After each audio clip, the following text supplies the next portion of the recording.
올 한 해 세계 경제를 돌아보면은 법인세를 비롯한 각종 세금을 내린 것을 빼놓을 수가 없겠는데요. 하지만 우리나라는 법인세 그리고 상속세 등이 여전히 세계 최고 수준인데다가 한동안 논의됐던 대주주 양도세 완화 문제까지 최근에는 수면 아래로 들어갔습니다. 자, 연말이 다가오면서 이 입장이 정리되지 않음에 따라 개인 투자자들의 혼선이 더욱더 가중되고 있다고 하는데요. 오늘은 이 문제를 주제로 얘기 나눠보겠습니다. 도움 말씀에 한국경제신문의 한상춘 논설위원 나와 계십니다. 안녕하십니까? 네, 안녕하십니까? 자, 먼저 미국의 고용 지표가 발표됐고요. 오늘 증시는 하락 마감했습니다. 지금까지 발표된 내용들을 중심으로 한번 정리해 주시죠. 네, 오늘은 잔잔한 뉴스들이 상당히 많아요. 예. 오늘은 김채연 PD께서 글로벌 빅마우스에 무슨 내용을 담을까 상당히 좀 궁금했었는데요. 예. 첫 번째로 담은 게 JP 모건의 다이먼 회장이 암호화폐를 금지시키겠다 그렇죠. 하는 얘기죠. 아마 비트코인이 최근에 많이 올라가는 상태에서 코인 투자자들한테는 찬물을 끼는 내용인데요. 과거에 JP 모건 다이먼 회장도 오늘날 비트코인 가격이 someday, sometime 그렇죠. 예. 제로가 된다 하는 같은 입장이거든요. 아마 그 뉴스가 월가에서도 가장 그렇게 귀에 들어왔던 얘기고요. 이번 주에는 이제 미국의 11월 고용 지표가 이렇게 발표되고 있죠. 예. 계속해서 월부터 쭉 발표되고 있는데요. 마지막으로 이렇게 실업률 발표를 금요일 날 미국 시간으로 발표를 앞두고 있습니다는 지금까지 11월 달에 고용 지표가 종전과 다른 점을 한번 네 가지 각도에서 말씀을 드리겠습니다. 예. 일단은 채용 공고가 감소하고 그다음에 신규 일자리가 감소하고 퇴직자 신청자가 감소했습니다. 요거는 이제 리텐션이라는 표현을 쓰는데요. 나중에 이것도 다시 한번 말씀드리겠습니다. 예. 그리고 임금 상승률이 둔화됐습니다. 시청자 여러분, 이 네 가지 특징은 과거에는 이제 파월 의장이 경기 회복의 근거다. 그렇죠. 그리고 매파 기조를 유지하겠다. 추가 금리 인상하겠다 하는 측면에 가장 근거로 삼았던 것이 노동시장이 타이트하다는 얘기거든요. 예. 근데 그 노동시장의 타이트한 여건이 완화되고 있다는 얘기입니다.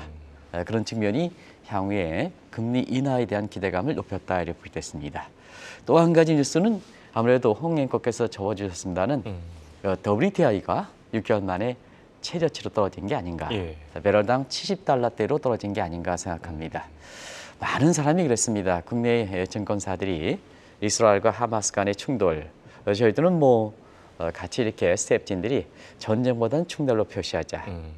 유가라든가 그런 민체가 또 5차 중동전쟁 얘기가 그럴 가능성이 없기 때문에 그런 측면에서 증시에 미칠 영향을 생각해서 이렇게 전쟁보다는 충돌로 아마 우리 방송을 전체로 총괄하시는 김채연 PD께서도 그렇게 정리를 해주셨는데요. 예. 정확한 분석이 아닌가 생각합니다.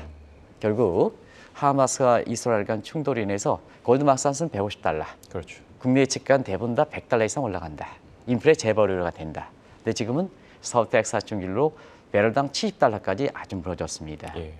결과적으로 보면 인플레 재발 우려가 떨어지면서 오늘 미국의 국채 10년물이 마의 4.2%라 얘기하는 아마 마의 4.1은 잘 아실 겁니다. 예. 마의 4.2%가 떨어졌습니다. 그렇죠. 지금 4.12까지 떨어졌습니다. 그런 상태거든요. 그런 상태에서 왜 주가는 올라가지 않았을까 할 때 예. 10월 달에는 워낙 빅랠리였었죠. 그렇죠. 다우존스 지수가 한 달에 한 7, 8%까지 근접했고요. 그다음에 나스닥 같은 경우는 10% 이상 올라가고 있기 때문에 여기에 대한 기술적 조정이 불가피하다.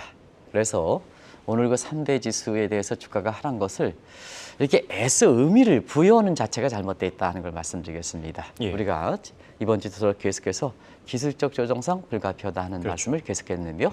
오늘 3대 지수가 이렇게 낙폭에 대해서 애써 의미를 분석하는 애써 의미를 부여하는 시각이 있는데요. 잘못되어 있다. 그냥 증시 흐름에 있어서 플랫하게 이어질 필요가 있다는 걸 말씀드리겠습니다. 예, 알겠습니다. 자, 어제는 중국과 홍콩 얘기를 했는데요. 오늘 홍콩 문제 한번 더 짚어보겠습니다. 무디스가 지금 국가 신용 등급 전망을 한 단계 아래로 낮췄고요. 또 지금 미국에서는 TSP, 그러니까 연방정부 연금에서 지금 홍콩이 제외된다. 이런 얘기도 있습니다. 네, 워낙 큰 뉴스인데 예, 미국의 무디스가 중국의 국가신용등급 전망을 강등시켰지 않습니까? 그렇죠. 그리고 어제 홍콩도 국가신용 전망을 강등시켰습니다. 예, 똑같은 시점에 똑같이 중국과 홍콩을 보는 것은 이미 홍콩은 국가가 아니라 중국에 이속됐다는 시각입니다. 오늘 미국의 연방 정부 기금 TSP라고 하는데요. 여기서 홍콩과 중시를 리스트에서 배제시켜 버렸습니다. 근데 이유가 아주 근데요. 간첩법, 그다음에 외국 기업 블랙리스트, 우리가 이제 지적했던 요인입니다. 예. 이게 이제 반시장적 요인이다. 그러다 보니까 사실 TSP의 중국과 홍콩을 탈락시켜 버렸는데요. 여기서 또 한 가지 우리가 충격적인 것은 홍콩을 중국과 똑같이 적대국으로 보고 있다는 얘기입니다. 이건 충격적이지 않느냐. 그렇죠. 그래서 사실 어떤 분 같은 경우에는 중국의 국가 신용도 전망이 좀 강등해서 증시에 미치는 영향이 아주 낙폭이 적다 해서 사실 영향이 제한적이다. 국내 증권사 페이퍼들이 그렇게 나왔습니다는 예. 그건 아닙니다. 세계 제일의 영향력이 있는 무디스가 홍콩을 배제시킨다. 강등시킨다. 그다음에 TSP에서 홍콩을 투자리스크 배제시킨다는 이 대목은 시청자분이 염두에 두실 대목이 아닌가 생각합니다. 예. 사실은 이번에 TSB에서 중국과 홍콩을 배제시키는 관계로 인해서 자, 중국은 원래 선진국 리스크가 아닙니다. 그러면 이제 중국의 영향은 충격이 적다. 이렇게 이제 판단할 수 있어도 홍콩은 선진국 리스크에 속해 있거든요. 그래서 그 비중이 연방기금 TSB 비중이 2%가 넘거든요. 예. 이걸 이제 배제시킨다는 얘기입니다. 그럼 외국 자본 이탈되겠죠? 헥스 현상도 심해지겠죠? 그런 상태에서 홍콩의 ELS 같은 경우에는 우리가 어제 제목을 좀 과하게 달지 않았느냐 하는데요. 이런 근본적 문제가 있기 때문에 지금 서방에서는 홍콩을 중국과 동일한 시각으로 본다는 얘기거든요. 그래서 좀 과하긴 했습니다는 남아있는 홍콩의 ELS까지 날리는 게 아니냐 하는 이런 표를 썼던 거거든요. 그런 과정에서 사실 이번에 TSB의 홍콩을 배제시킨 것은 굉장히 앞으로가 큰 문제가 될 거다 하는 걸 말씀드리겠습니다. 상대적으로 이제 캐나다라든가 그다음에 인도라든가 한국 같은 경우는 이 TSP 조정에서 우리가 상대적으로 수혜가 되지 않겠나 이렇게 보고 있습니다. 네. 중국과 홍콩을 같은 선상에 둔다. 참 충격적인 분석인데요. 네, 앞으로 대책을 좀 다양하게 세워봐야 될 것 같고요. 자, 본격적인 주제로 다시 돌아오겠습니다. 법인세 그리고 소득세. 올 한 해 세계 경제를 돌아보면 참 이 감세와 관련된 얘기들이 많았던 것 같습니다. 네. 올해 세계 경제 10대 뉴스를 정리할 때 각국들이 어려운 경제 문제를 풀어가기 위해서 감세를 추진한 것, 예. 감세를 과표를 상향한 것도 감세고 세율을 떨어진 것 감세입니다. 그렇죠. 우리가 대주주 양도세에서 10억을 50으로 올린다. 이건 가표가 올라가는 거죠. 그럼 감세 효과가 있는 거죠. 그런 측면에서 동일한 시각입니다. 어떤 형태든 간에 올해 경기 회복을 위해서 증시 활성을 위해서 감세를 추진한 것은 굉장히 큰 뉴스가 되는 게 아닌가 생각합니다. 예. 왜 연초에 이렇게 출발했을까 하는 측면은 나름대로 이유가 큽니다. 연초에 각국들의 전망을 보면 시청자 여러분 다 기억하시겠습니다는 올해 Great 이렇게 리세션, 예. 대침체, Greater Crisis, 더 큰 위기론 이런 쪽에 출발했었죠. 그렇죠. 국내에서 교수께서도 그렇게 얘기했습니다는 또 주가도 이렇게 봤습니다. 그리고 물가는 올해 유가 같은 경우는 올라간다. 연초에는 그래서 자 경기가 돈에 들고 물가가 올라가니까 이게 스태그플레이션에 준한다 해서 준스태그플레이션 얘기 나왔죠. 그러면 이제 경기를 부양하고 물가를 잡을 때 자, 전통적인 경기 부양 수단에서 통화 정책은 물가를 잡아야 되니까 경기 부양 수단이 제약돼 있는 거죠. 예. 그리고 재정 정책은 국가 채무 코로나 때 얼마나 많이 썼습니까? 재정 정책 그다음에 사실 국가 채무 때문에 경기를 부양할 수가 없는 거죠. 그러다 보니까 자, 경기를 어떻게 부양시켜야 되느냐? 또 물가를 어떻게 잡아야 되느냐 하는 측면에서 감세를 추진했다 이렇게 보게 됐습니다. 예. 세계 각국들이 감세는 정말로 많이 추진했습니다. 그렇습니다. 그래서 주요국들이 법인세를 비롯해서 감세를 통해서 경기를 부양했는데요. 시청자 여러분 아시겠습니다는 1979년 5월 2차 쇼크에서 그때 당시 레이건 정부 때 경기가 떨어지는 스태그네이션에 인플레가 올라가는 플레이션에서 스태그플레이션 나왔을 때 그때 나왔던 것이 레이거노믹스 감세를 통해서 경기를 부양하고 물가를 잡았던 이것을 서프라이 사이드 이코노미라 하거든요. 그게 올해 다시 부활됐다. 예. 그게 다시 오늘 부활됐다 해서 어떤 뉴자를 붙여서 뉴 서프라이 사이드 이코노믹 이렇게 해서 NSSE로 표기할 만큼 올해는 감세 부분 또 가표를 상향 조정해서 사실 감세를 도모했던 것은 하나의 커다란 특징이다 하는 걸 말씀드리겠습니다. 네. 그리고 또 다른 특징이 하나가 도저히 내릴 수 없는 상징성이 높은 세금까지 내린 것. 이 부분도 참 눈에 띄지 않습니까? 각국들은 국가를 대표할 때 세금적인 측면에 상징성 있는 세금들이 있습니다. 그렇죠. 요거는 그 국가의 어떻게 보면 상징이고 자존심이기 때문에 마지막까지 양보할 수 없는 수준이다 이렇게 보게 됐습니다. 그런 것까지 내린다. 예. 그러면 대주주 양도세 뭐 이런 문제 관련해서도 많은 시사점을 던져준다는 얘기입니다. 그런 과정에서 자, 그 나라의 세금에서 상징 도저히 양보할 수 없는 이런 수준을 올해 사실 어떤 것이 내렸을까 그 사례들을 몇 가지 한번 보겠습니다. 뒤쪽 부분이 상당히 중요하기 때문에 예. 제가 앞쪽 부분을 좀 빨리빨리 당겨서 보겠습니다. 그런 측면에서 영국에서 상속세를 폐지하는 움직임 이건 뭐 컸죠. 충격적이었죠. 충격적이었죠. 영업량도 지금 상속세를 좀 감지하고 지금 내가 왜 저기 영국 왕실에다 돈을 내야 되느냐 하는 이런 측면에서 영국과 고답적인 국가에서 보면 상속세를 폐지하는 움직임은 이렇게 지금 홍익권 말씀대로 충격적이다. 그리고 기사에서 보면 자 아시겠습니다. 일본은 기시다입니다. 그러면 아베 신조가 역작이 뭐냐 소비세를 인상했던 거거든요. 예. 근데 일본 경기 회복을 위해서는 기시다가 결국 아베 신조 자민당의 상징이라는 아베 신조의 역적인 소비세를 인하를 추진했죠. 이것도 굉장히 오래 각국들이 경기 부양 차원에서 통화 정책 맡기고 재정책 맡기다 보니까 결과적으로는 세금 인하 추진했던 것도 굉장히 큰 뉴스다 하는 걸 말씀드리겠습니다.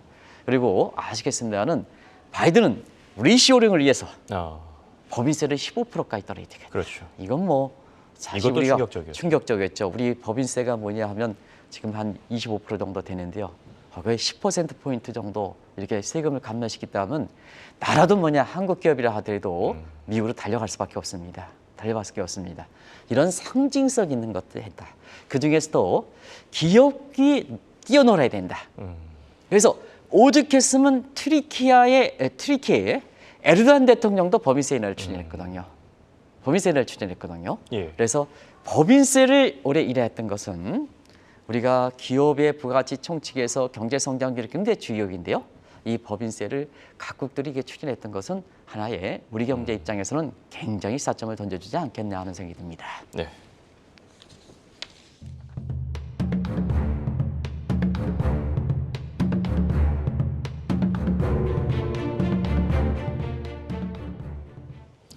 자, 최근 들어 각국이 이렇게 법인세 인하 그리고 상속세 폐지를 추진하는 이유를 알아야 될 것 같은데요.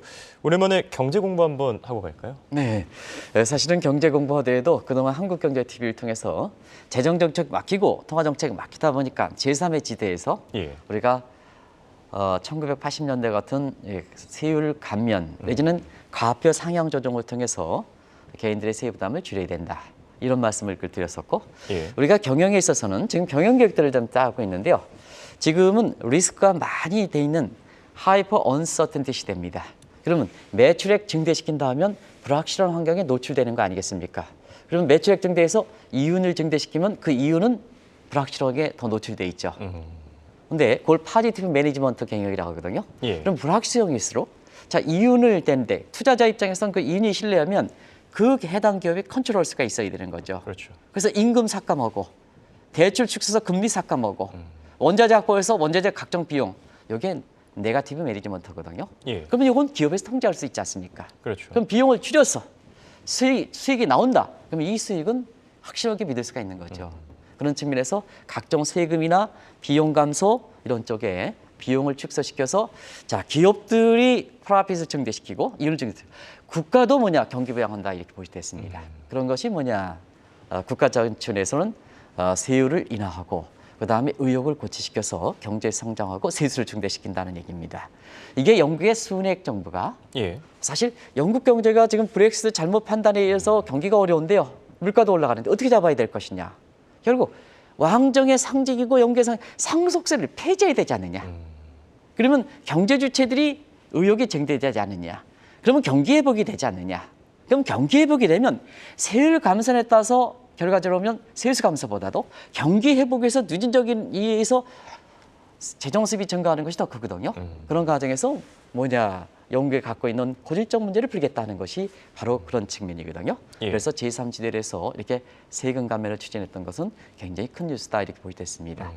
우리가 보면 그림을 가지고 그림 하나 가지고 예. 보여드렸던 그림입니다는 다시 한번 그림을 한번 보여주시면 저거 감면하면 AS1 이게 서프라이 커브입니다. 예. 이 청고급 곡선님이 AS1에서 AS2로 이전시킨다는 얘기입니다. 그러면 이제 물가가 올라갔던 것이 하락되겠죠. 그렇죠. 그리고 성장률 밑에 보면 증가하겠죠. 그럼 인플레도 잡아, 경제도 부양해, 스태그플레이션 해서 이렇게 되는 거죠. 그래서 우리가 여전히 한국의 물가는 여전히 다른 국가에 비해서 잡히지 않지 않습니까? 물론 이제 11월 달에 조금 소폭 내리긴 했습니다는 그래도 이렇게 하고 경제 성장률도 3분기에 0.6% 정도 조금 높게 나오긴 했습니다는 올해 일본에 뒤진다. 이런 쪽에 풀어갔을 때 세금 감면이라는 게 얼만큼 중요하냐 하는 것을 다른 국가에 비교해서도 상당 부분 우리가 시사점을 던져준다 이렇게 보게 됐습니다. 네.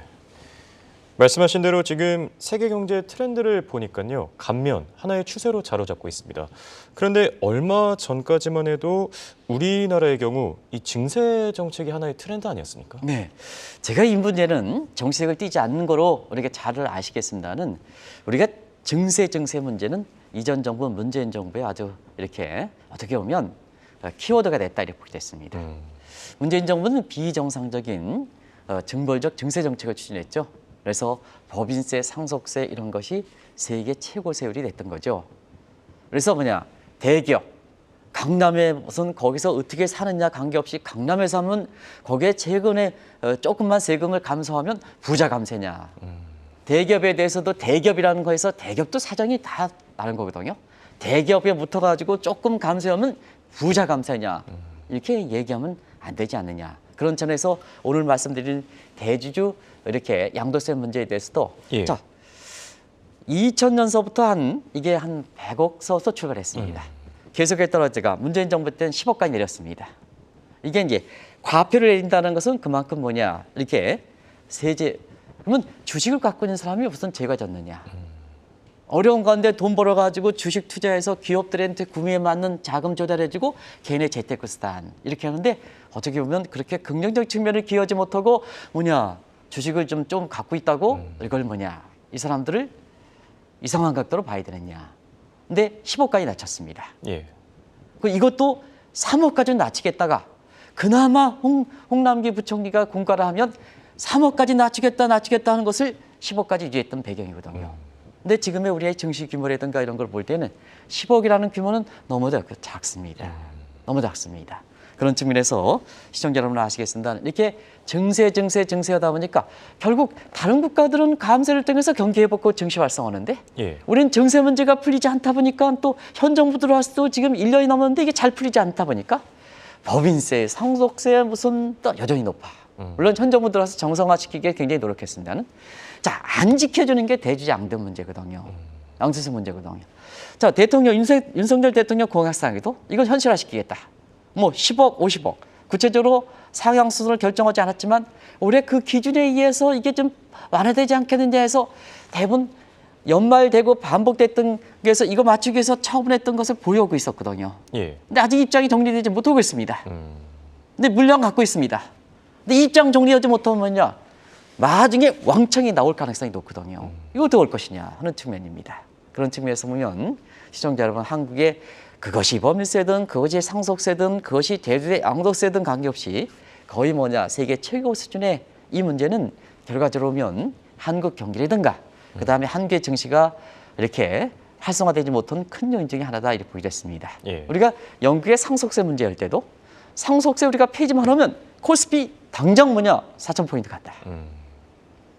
그나마 개인 투자자를 개인 지수 대주주 양도세에 대해서 우리 증시에서 개인에 대해서 이렇게 주식을 많이 갖고 있는 사람들 옹호하진 않습니다는 예. 우리가 코로나라든가 이런 데에서 있잖아요. 그 사람 때문에 그 수분 때문에 우리 코스피 지수가 2,500을 유지하는 배경이다. 그분들이 한국 증시에서 살렸다. 이렇게 보시면 되겠습니다. 근데 이 문제에 대해서 지금 공매도 문제라든가 대주주 양도세에서 개인의 위한다 기울어진 운동장을 한다 하는 측면인데 자, 공매도 문제는 개인을 위한다 하는데 왜 대주주 양도 문제는 아직도 입장을 정리하지 못하느냐. 이 문제는 지금부터 자세하게 말씀드리겠습니다. 네, 알겠습니다. 자, 그리고 한 가지 좀 짚고 넘어가야 될 게 있는데요. 이 대주주 양도세 완화 문제 그리고 횡재세 도입은 좀 다른 맥락 아닙니까? 네, 다른 맥락인데 부재 감세라는 얘기를 같이 묶어서 지금 처리하려고 그러거든요. 예. 근데 횡재세와 대주지 양도세의 완화 문제는 전혀 다른 문제입니다. 일단은 횡재세라는 성격을 하는 것은 이게 누가 명칭을 했는지 이거 잘못된 겁니다. 경제활동은 조금의 불로소득이 있다 하더라도 자기 노력의 결과입니다. 색연필이 빨가냐 안 빨가냐, 요 색깔 빨가냐 안 빨가냐, 이거는 뭐 다 보는 시각이 다릅니다. 근데 이게 빨가지 않은 상태에서 이걸 강하게 보는 시각에서는 리스크를 베팅하는 겁니다. 베팅하는 결과가 소득이 많이 나올 수밖에 없는 거거든요. 예. 그래서 모든 경제활동은 불로소득성을 갖고 있지만 사실 그 불로소득서 의미가 학술적으로 정의된 게 아니라는 얘기입니다. 근데 뭐냐, 자, 국회의원분들이 어이구 어디에서 좀 소득이 나면 은행의 양도차 문제에서 양도에서 이렇게 문제면 횡재세야 쫙 해서 횡재야 횡재세 붙여. 어감부터 이상하다는 얘기입니다. 모든 경제활동은 사람이 지금 똑똑지 못한 사람이 어디 있습니까? 근데 모든 경제활동은 경제활동의 결과다. 이렇게 해서 보는 시각에서 횡재세라는 어감은 좀 안 좋다는 것을 말씀드리겠습니다. 예. 그리고 횡재세와 그다음에 대주주 양도 완화 문제와 양도세 양도 문제와 똑같은 시각은, 자, 횡재세는 국회의원들이 주장하는, 일부 국회의원들이 주장한 것처럼 불로소득 성격은 있습니다. 근데 거기에 따라서 세율을 이렇게 안 부과하면 이게 횡재세가 된다. 하는 측면에서 세율을 인상하자 하는 얘기입니다. 예. 근데 대주주 양도 완전 문제는 세율 문제가 아니라 뭐냐면 과표를 상향하는 문제입니다. 그렇죠. 그러면 과표를 상향한다고 해서 반드시 감세가 되느냐? 이건 나중에 말씀드리겠습니다. 감배가 아닙니다. 그런 측면에서 이것을 부자 감세랑 묶어서, 자, 지금의 10억을 50억, 100억으로 옮기자 하는 문제를 똑같은 맥락에서 묶어서 처리를 안 하겠다. 그 입장은 잘못됐다. 오히려 내년 4월 총선에서 표심을 하는 데는 그렇게 뭐냐, 굉장히 그 사람 주장한 사람들이 굉장히 표심에서 불리할 겁니다. 그게 근거가 되는 이유를 지금부터 말씀드리겠습니다. 네, 알겠습니다. 자, 이렇게 증시 활성화를 위한 좋은 재료가 있습니다. 하지만 아직까지 이 입장이 제대로 정해지지 않고 있는데요. 그에 따른 부작용도 있지 않겠습니까? 네, 오늘 추 부총리가 아직 인사청문회가 이렇게 최상목 부총리 내정자가 인사청문회가 되지 않았기 때문에 예. 오늘 이렇게 추경호 부총리가 지난 1년 이렇게 6개월 동안 굉장히 고생을 하셨는데요. 같이 어쩔 수 없이 이렇게 나올 수밖에 없었습니다. 예. 그런 측면에서 대주주 양도 차익과 공매도는 같이 처리해야 된다는 걸 꼭 좀 말씀드리겠습니다. 왜 그러냐면, 예. 자, 공매도 개선은 기울어진 운동장에서 개헌을 위해서 하겠다고 하는 거 아니겠습니까? 그렇죠. 개헌을 위해서.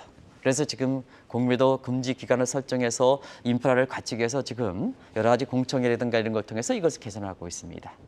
대주주 양도 완화 문제도 개헌을 위해서 공매도를 개선하는데 왜 양도 문제는 보수적으로 가냐는 얘기입니다.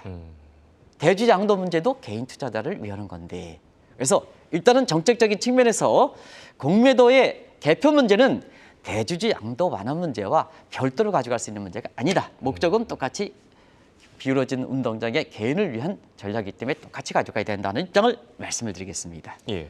또 한 가지는 앞서 말씀드린 것 같이 올해는 이게 양도세 부과에 폐막일 바로 직전에 기준유가를 하는 것은 시청자 여러분 잘 아실 겁니다.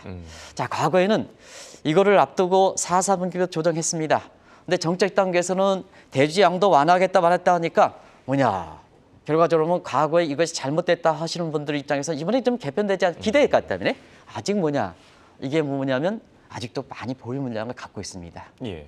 그러면 이게 뭐냐, 자, 종전처럼 완화되지 않고 가지고 있으면 이제 12월 달에 왕창 한번 나옵니다. 그러면 이럴 때는 어떤 사태가 발생했을까 하는 측면은, 첫 번째, 세계 증시와 디커플링이 됩니다. 한국 증시가 유독히 윗단섬이 됩니다. 그러면 투자라는 것은 예측이 가능해야 되는데요. 지금 뭐냐, 근천패득에서 이렇게 밤잠을 하고 미국 증시를 하는 데는 미국 증시, 한국 증시의 디커플링이 돼가서 미국 증시의 가이드라인에서 한국 증시 투자하는데요. 한국 증시가 미국 증시의 대주주 양도 완화 때문에 디커플링이 된다면 시장에 대혼란이 되는 거죠. 이런 혼란이 초래할 수는 11월에 초래할 수가 있습니다. 두 번째는, 자, 폐막일 직전에 배당 팔아버리면 개인 입장에서는 기껏 1년 동안 나지는 그렇죠. 3년, 5년 동안 갖고 있다가 팔아버리니까 양도 차익 이렇게 하기 위해서 배당을 미지급하죠. 그리고 팔았다가 저 주식이 망하면 연체 또 다시 사이죠. 예. 거래세가 부담이 되는 거죠. 그러면 개인에게 오히려 거꾸로 부담이 된다는 얘기입니다. 그리고 뭐냐?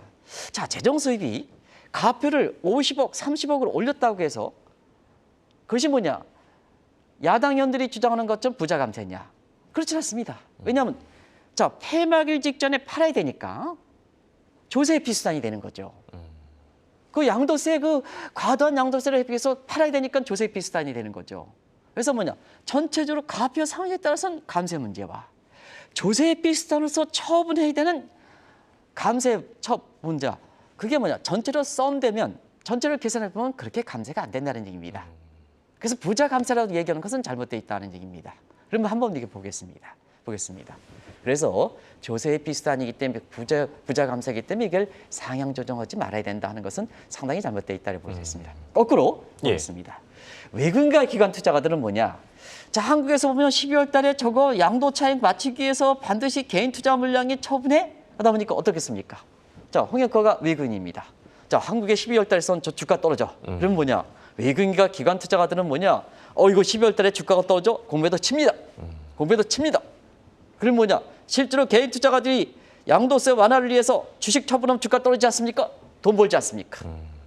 그리고 그거 맞추기 위해서 외국인들이 공매도에서 딱 주식을 갖고 있으면 어떻겠습니까? 그때까지 주식을 갖고 있으면 개인들은 배당은 못 받지만 외국인들은 또 배당도 받지 않습니까? 그리고 개인이 또 처분하고 다시 사야 되니까 거래세는 증가하지만 그 거래세 누가 가져갑니까? 증권사를 가져가죠. 예. 이거 왜 개편 안 합니까? 거대 야당이 문제입니까? 이거 시행령으로 고칠 수가 있습니다. 또 윤석열 대통령 시행령입니다. 그래서 이런 것을 감안해서 할 얘기가 많은데요. 이것을 감안해서 좀 이렇게 당장 100억을 가져가기는 어렵다 하더라도 지금 현실적으로 보면 50억 정도는 해야 올해 지금 현 정부가 이거를 포지션을 정하지 못하다 보니까 물량을 많이 갖고 있다는 얘기입니다. 근데 이게 종전처럼 10억을 그대로 유지하고 있으면 우리 이거 대거 물량 한꺼번에 나온다. 어떻게 할 것이냐, 저도대. 그래서 내년 총선이라든가 이런 개인 투자가 되려면 공매도 금지와 대주주양도와는 같은 맥락에서 이 문제를 처리해 주자 하는 것을 말씀드리고 사실 빨리 이것을 좀 정해야 되지 않느냐. 이게 뭐 2025년에 넘겨질 사항은 아니다. 당장 시행령에 설 수가 있다 하는 것을 말씀드리겠습니다. 그것이 개인이고 총선에서 표를 얻는데도 아주 좋습니다. 정치색을 띄지 않으면 총선에서 야당 의원들 주장해드려도 표심을 얻는데 아주 좋습니다. 꼭꼭 강조해드리겠습니다. 네, 알겠습니다. 이렇게 오늘은 대주주 양도세 문제를 주제로 얘기 나눠봤습니다. 지금까지 도움 말씀의 한국경제신문의 한상춘 논설위원이었습니다. 네, 고맙습니다. 네, 고맙습니다.